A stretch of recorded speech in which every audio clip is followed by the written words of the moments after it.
Shalom, everyone. It's been a good night so far, so let's kind of keep it rolling. Um, Next week, I've been doing the Parshas all along, but next week I want to do Hanukkah because I think a lot of people think that this whole celebration is about the menorah, and actually, that's the least part of it. That's just a miracle that occurred, and that's not what the story of Hanukkah is about. And so I've been thinking about it and I've been researching it, and I'd like to teach on Hanukkah next week. In order to do that, I decided that I would try to combine the next week's Parsha, which is Maketz, and this week's Parsha, Vayeshev. And the thing I found in common was dreams. And so tonight I just want to focus on dreams. I don't know if you're interested in books. I have a book. It's by Avraham Trugman. It's very simple. I mean, simple. As you can see, I only put a few highlights in there. But it's a book called The Mystical Meaning of Dreams. And this is from an Orthodox Jew. And the information in it is amazing. He takes you through the concept of why dreams are important and why dreams today are not anything like dreams of yesterday. Nothing like what happened in the days of the prophets. Our dreams just don't hold the same water. But I want to talk about that. So I want you to turn in the Tanakh, the Torah, and I want you to go to chapter 37. And we're going to do the first few verses of 37, and we're going to do the first few verses of Maketz, because that's where the two dreams that I'm going to talk about come from. And I want to talk about the difference between the two sets of dreams as much as anything else. And so, excuse me. So as we go through, I want to try to give you some basics in understanding dreams. I'm not going to go as deep as I could and probably should, but I just want to start simple. So if we go to chapter 37 and we look at verse 1, it begins by saying, Jacob settled in the land of his father, and his father's sojourns in the land of Canaan. These are the chronicles of Jacob. Joseph at the age of 17. Chronicles, a chronology, a list of. There's only one child listed. When we went through Abraham had a chronology. He had one child. That was Isaac. And now here again, we're going back and we're rerunning that same movie. But anyway, as you go through, you notice the next line. Joseph, at the age of 17 years, was a shepherd. Joseph was a shepherd with his brothers by the flock, but he was a youth with the sons of Bilhah and the sons of Zilpah, his father's wives, and Joseph would bring evil reports about them to their father. Now, Israel loved Joseph more than all of his sons since he was a child of his old age. This is a phrase that's going to change as we go through it because we don't know what it really means.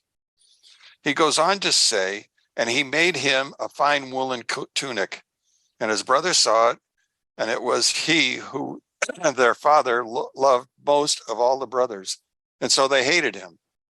And again, we're going to learn a difference between hate in the Jewish term and hate as we understand it. And he goes on to say, and they could not speak to him peacefully. Joseph dreamt a dream. This is where we went, which he told his brothers, and they hated him. They hated him even more. Now he said to them, hear, if you please, this dream which I have dreamed. Behold, we were binding sheaves in the middle of a field when, behold, my sheaf rose and all the others remained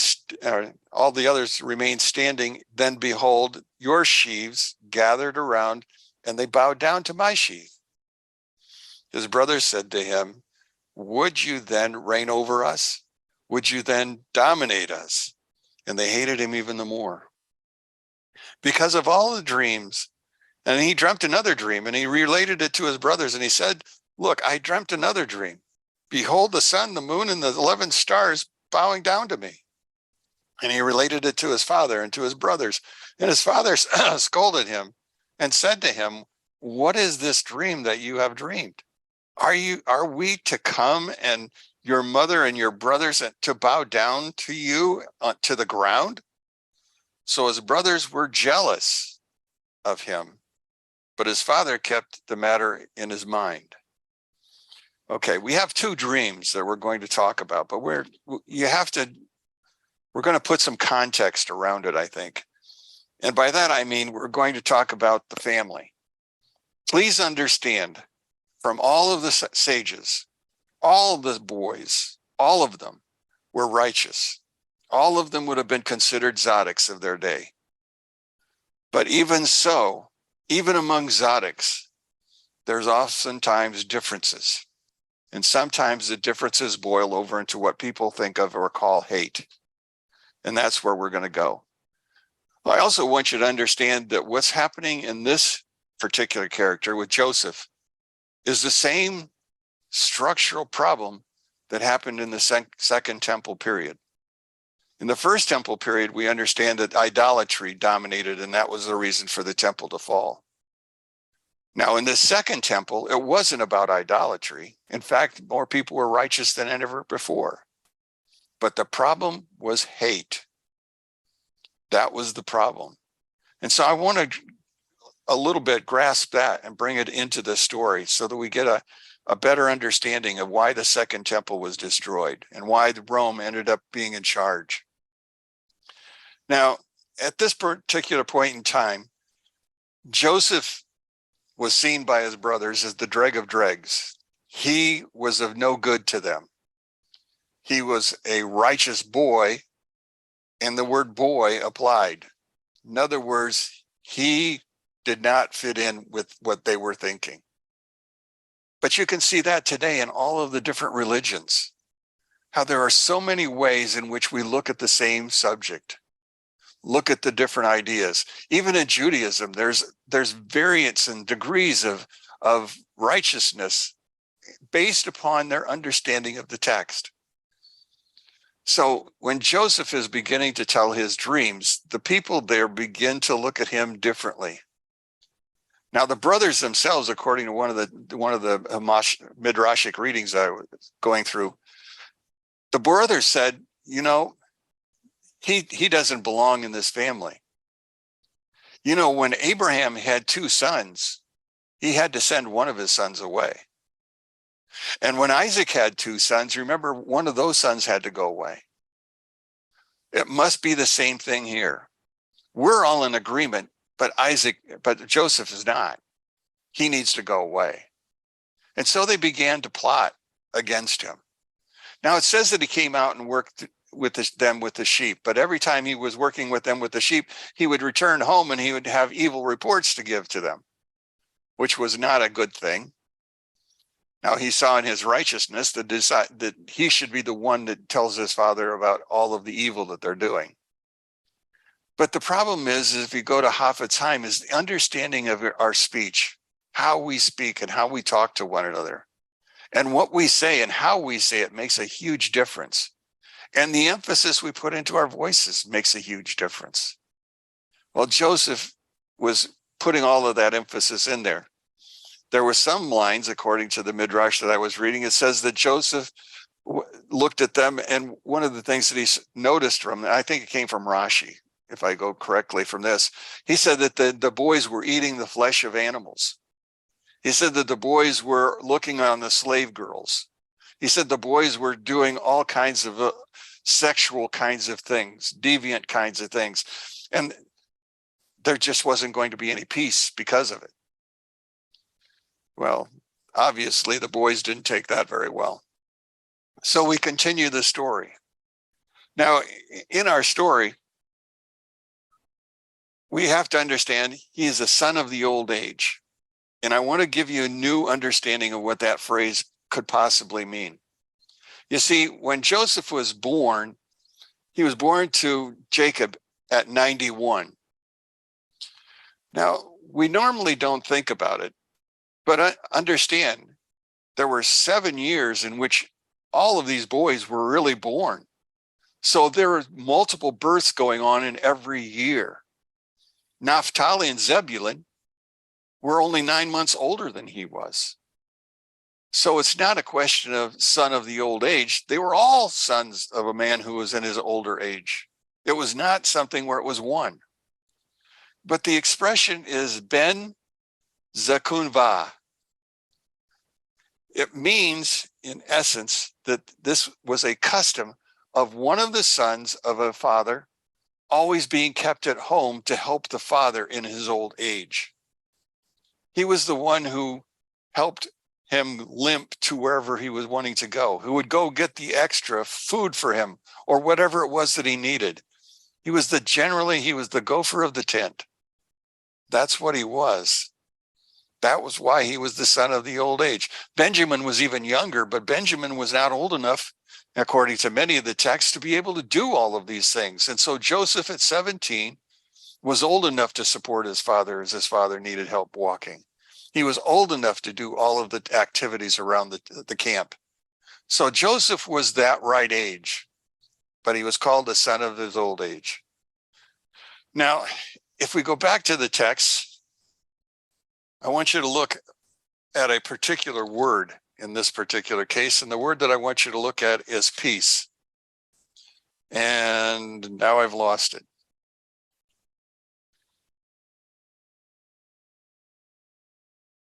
Well, that took care of that. The word peace in the Hebrew text on the Hebrew side is not the same, or is not correct, I guess is what I'm looking at. You see that the word shalom, which is the word for peace, is spelled shin, lamed, yud, or vav, and mem. But in the text, peace is misspelled, telling us a little bit about the kind of peace that was in the house. Imagine everyone in the house is righteous, and yet there was no peace. There was no peace. Things were not going in the right direction. Now, as we're looking at this, Joseph is going to have the advantage over his brothers. Just like a minister or a rabbi has advantage over his congregation. You see, I was a school teacher, a principal for 43 years. I didn't have time to study, not like I wanted to. His brothers spent more time in the fields. Certainly they could meditate, certainly they could reflect, but who was at the tent with the teacher? Day after day after day after day. It was Joseph. Joseph and Jacob had created a language between themselves that was far different than the language for the others. In fact, Jacob was so appreciative of that language. Remember what he did? He gave him a coat of many colors, as we say it, a tunic, something special, a reward for doing what he was doing. And Jacob and Joseph had a bond that was very, very different. We know that all of the Abraham, Isaac, and Jacob, all of them were prophets. And we'll see the prophecy at the end in chapter 48 and 49 and 50.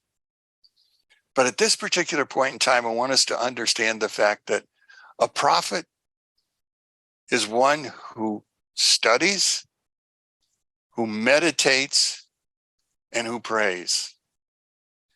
And it's for long periods of time. At school, I didn't have long periods of time. In fact, there were many days that I ate lunch when a kid handed me an apple and I could stand in the line and keep track of what's going on and go outside on recess and come back in. I was one of those guys that if I had to stay in my office, I would have gone crazy.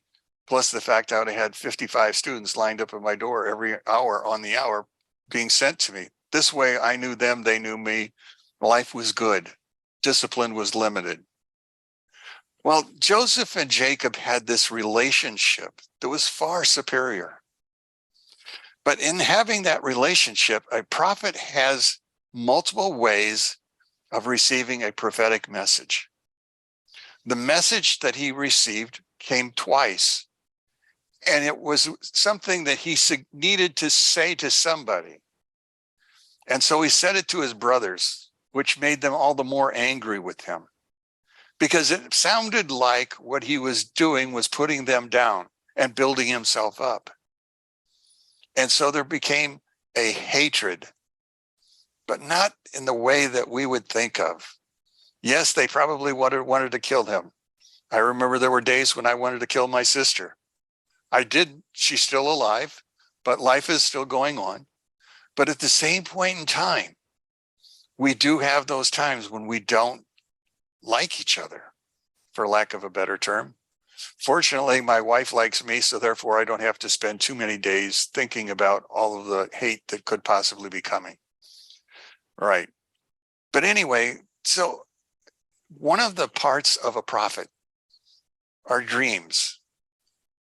But understand that what I'm talking about came when there was no television. There was no technology. There was none of those things. In fact, by the middle of the Second Temple period, there were no longer prophets. They were gone. Malachi, Ezra, those were the last of the prophets. That seems rather strange. We think prophets continue on. In fact, I was in church when one gal came up to me and asked me, she says, you know, I'm a prophetess. Don't you know that? And I said, you are? And she says, yeah. Do you want to know how I know? And I said, well, not really. But I said, are you willing to take the test of a prophet? And she said, well, what's that? And I says, well, if you tell us a prophetic message and you're wrong, they poured lead down your throat. And that's how they took care of it. And she said, oh, no, my goodness, I wouldn't want to do that. And I said, well, understand that there was a different level of prophecy back then than there is today. And I want you to hear that. So anyway, she never asked me again to tell me any of her prophetic messages, but the understanding was she now understood what I knew already. Prophecy was an ancient practice. Dreaming was one of the ways that it happened, through dreams. Joseph will have two dreams in our message today. Those two dreams become very, very significant as we go through this whole thing. As we're looking at it, obviously Joseph is oblivious to other people. He is of no earthly good at the point in time in which these things are happening. He's insensitive to his audience. But at the same point in time, he wanted to get his message out and he wanted it to be as clean as possible. And so he began his message very simply. Sheaves. Out in the field, bundling sheaves. All of our sheaves stood up, but yours moved towards mine and bent over, bowed to me. That was it. Very simple. Everybody there understood the message that there would come some point in time. But remember, how did the brothers recognize? You mean we're going to bow down to you? I can imagine an caustic conversation going back and forth between the two. But you see, the same kind of conversation could go on between two rabbis today. And both could be right. See, we live in this world where we think there's only one right answer. And the answer is no, there's not. If God can have 70 names, we can have 70 ways of understanding that same phrase. And all of them could be right on some level. And so he gave his message. His message was loud and clear. They heard it. They understood it. They didn't like it. But the message was clear. Then he had another message. And this time, not only did the 11 bow, now they were called stars, signs of the zodiac, Mazel. And the sun and the moon also bowed. Now everybody says, well, that can't possibly be because the moon is his mother, Rachel, and Rachel was dead. But the rabbis understood that he was talking about Bilhah, Rachel's concubine. They all bowed down to him. And you notice Dad kind of interrupts it. He's not totally critical, but he puts it in his memory and holds it. That was his dreams. In our generation, we're called the Yared Toledot, the descending of generations. We think we're getting smarter, when in actuality, We gain nothing over the original generations. Those generations back then had a great deal of intelligence that we couldn't possibly understand. We just have it in a different form. You see, all the way through, every generation has to have things that will cause them to either go towards good or go towards evil. We all have to have choice. Choice in what we listen to, choice in what we watch, choice in who we talk to, choices in everything. And in the days in which Moses lived, and remember all the miracles that occurred when Moses was around aren't occurring today. We don't have that massive, I haven't seen a water split in a long time. In fact, I don't think I've ever seen the water split. So there's a difference in the way God is approaching us and the way he's teaching us. And so when we begin to look at ourselves, we're looking at something that's quite different. Now, today I have a nice library. I have my Talmud, I have all of the Zohar, I have all of the different books. And by the way, I didn't bother to tell you, the 19th of this month is a very special day. The 19th of this month is the day that a man named Shneur Zalman was released from prison. Shneur Zalman is the leader or the founder of what we would call Chabad.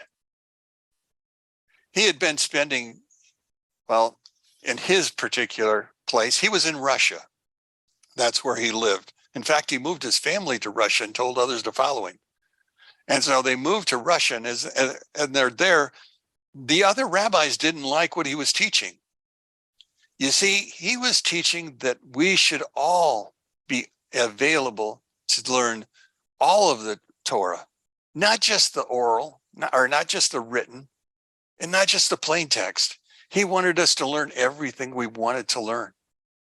Quite a renovator, because in those days, everybody who was scholarly, they were the elite, and they kept it among themselves. But he said that's not the way it should be. We should be spreading it to everyone.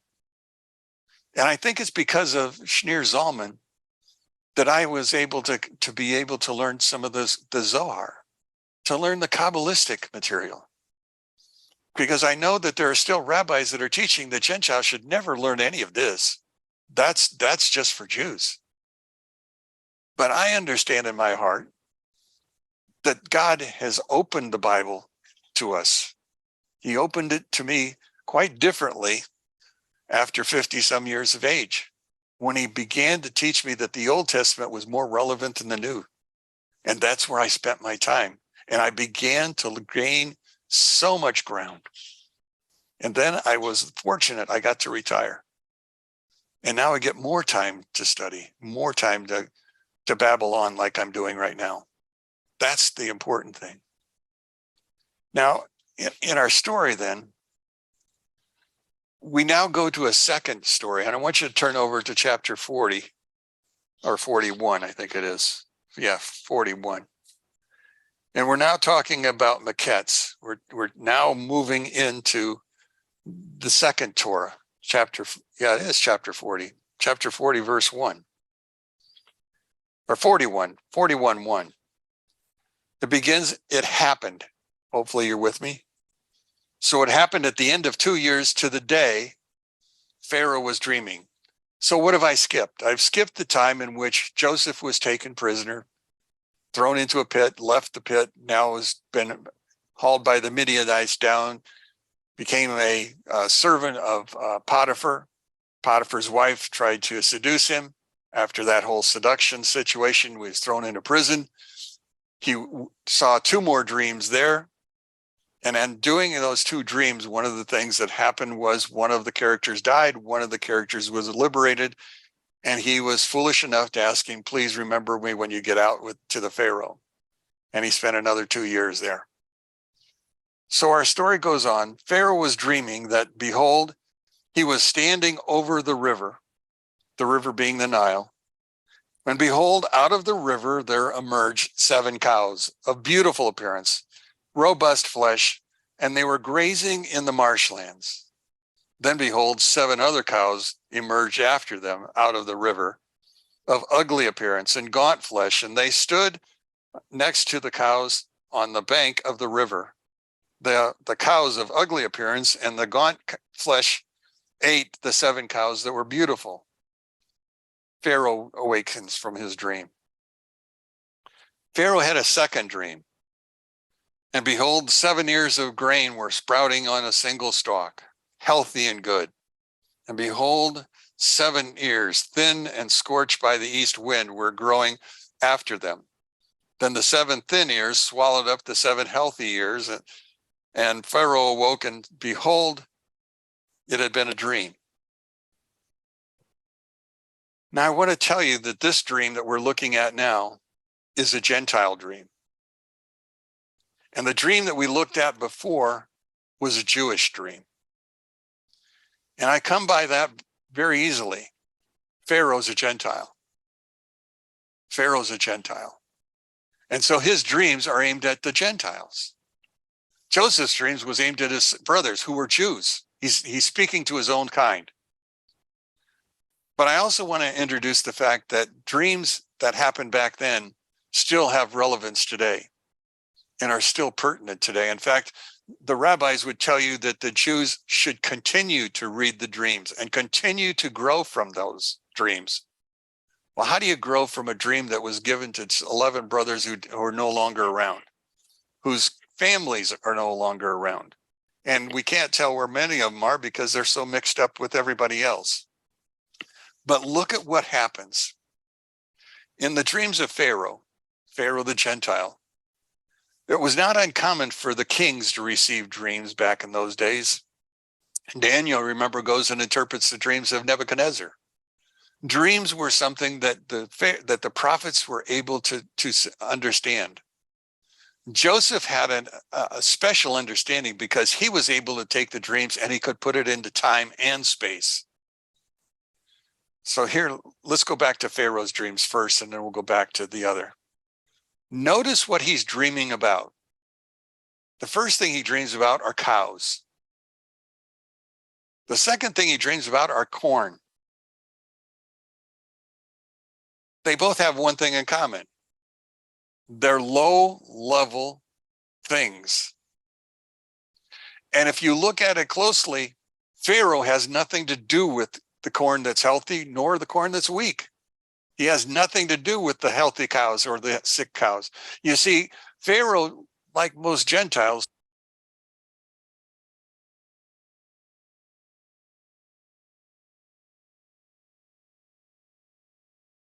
Your microphone just went off, so I don't know what's plugged or unplugged. You're not on mute. I think Joe did it. It's an improvement. You know, I like this class a lot more when Steve's on mute. I tell you, Joe. That is so wrong, Joe. Joe, you're going to have extra prayers tonight. Okay? No, you're not. Prayers of forgiveness. No, you're not. I ain't gonna pray for him. All right, let's go back to the story. The Pharaoh had nothing to do with the corn or the animals. And if we looked at the level of understanding, Gentiles themselves are responsible for the earth.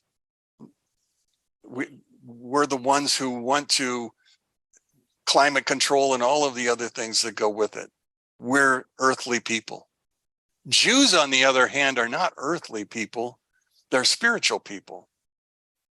We Gentiles who begin to follow the Jewish understanding begin to move from this earthly sect that just works.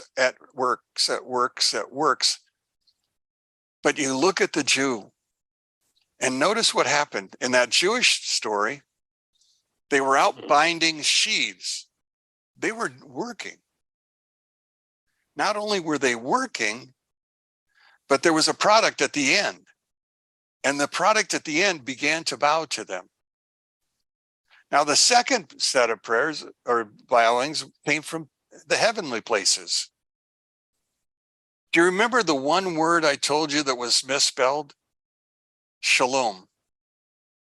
Shalom was missing the Vav, a tall letter that goes from the earth, where the sheaves are, to the stars, the spiritual world.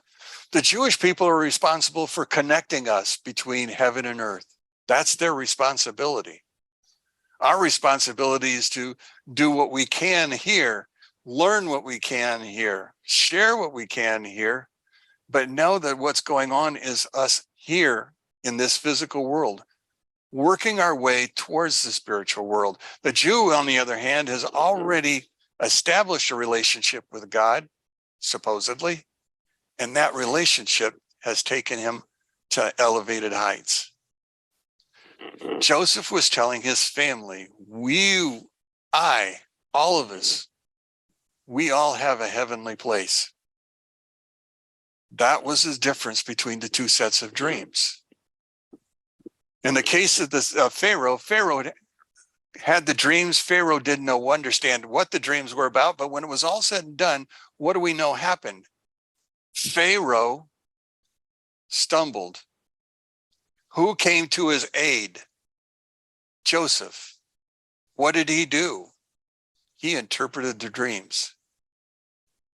Now, notice that in these dreams that are going on, notice that there were 7 years of corn, 7, 7, 7. We know that's simple. That's 7 years. But back in those days, that didn't necessarily mean that. But he began to attach time to meditation, to understandings. Something that we oftentimes, when we go through dreams, our dreams are very much different than they were then. Our dreams are based upon what we had experienced during the day or over the last few days. And our mind goes through the process of sorting and selecting those things that we keep and those things that we get rid of. And oftentimes those things that we get rid of become our dreams. And some of them are pretty crazy. And it's a good reason we want to cut them out, get rid of them. But there's sometimes we get insights. There was times when as a principal, I used to have a pen and paper by my bedside that I would write on, because all of a sudden in the middle of the night, I'd be struck by something that I had learned. And all of a sudden I wrote it down to remember it for the next day. Because you and I both know when we dream dreams, very seldom do you keep a dream in your head. I remember I had a dream and boy, it was weird, but I can't remember what it was. That's why I oftentimes wrote it down. But as we're going through the process of learning, as we're going through this process of growing, we have to understand that there is a fundamental difference between Jews and Gentiles. The Jews have a relationship with God that we are trying to join into, if you will. We are grafted in. By grafted, I mean, we go back to Genesis chapter 12, verse 1-3, where you and I are those people who find themselves blessed by blessing Israel and continue our lives. But we also understand, as in doing that from Abraham, that there's only one true God. And that's the God that we should be serving. And that's what you and I are about, serving the one true God as we go through. I want to tell you a story. There was a story about a little boy, and he had a disagreement. And the disagreement was such that he took it to his dad. The only problem is his dad happened to be an exalted rabbi. And he says, I have a problem, Dad. I want you to solve this problem. Why are Jews and Gentiles different? And the rabbi is Maharsh. Anyway, the father looked at the little boy and he walked outside the house, and he saw outside the house there was one of his employees who was a Gentile. And he walked over to him and he said to him, have you eaten lunch today? Yes, I have. And he says, why did you eat? Well, I ate to live. To live? Yeah. Then he walked over to another worker outside who was a Jew who drove his wagons. He said, did you eat today? And he said, well, actually, no, I haven't eaten today. Well, why do you eat? Do you eat to live? No, I eat to serve God. From the little story, you begin to understand the fact that we view things differently. If I would ask my wife, we go out to eat quite often. She says, well, where do you want to eat? And I said, I don't care. She says, well, why don't you care? Because I eat to live. I don't live to eat. That phrase is now stuck in my head, and I now have to reconsider why I do what I do. Because you see, I want to do what God would want me to do. And I want to do it in the way God would want me to do it. So I have to refocus myself and re-examine different ways of looking at things. We need to find a way, well, a formula for greatness, I guess, is what I'm thinking of. Each person needs to recognize when he is temporarily in an Israel or in an Egypt, in a Mitzrayim, in a concentration. Because there are times when you and I get stuck. You know what I mean? Where we just get by. We could do more. We could learn more. But getting through that whole thing, we get seduced by our environment is one of the things that I thought of as I was coming to the end of my story. We're in an alien environment. God created this environment for us to grow through. And in growing through it, one has to understand, how often does one need to grow? The answer should be, you need to grow every minute of every day. You can't waste a day.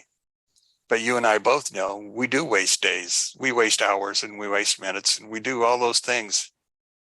But when we find ourselves actively involved in doing the right things, we find that there's a great fulfillment that we didn't see before. Now, the dreams that Joseph had, the dreams that the Pharaoh had, both of them were simple dreams, but the point of emphasis was different in both of them. And what I want to get across is the idea that when we do start looking at the scriptures, find for ourselves a different path. Find a book, find a commentary, find somebody on television or radio or whatever. Find somebody who can give you a new insight. Constantly seek to grow, to change. I've talked long enough. I've talked for 45 minutes, so I guess it's time to say adios, or does anybody have any thoughts that they'd like to share?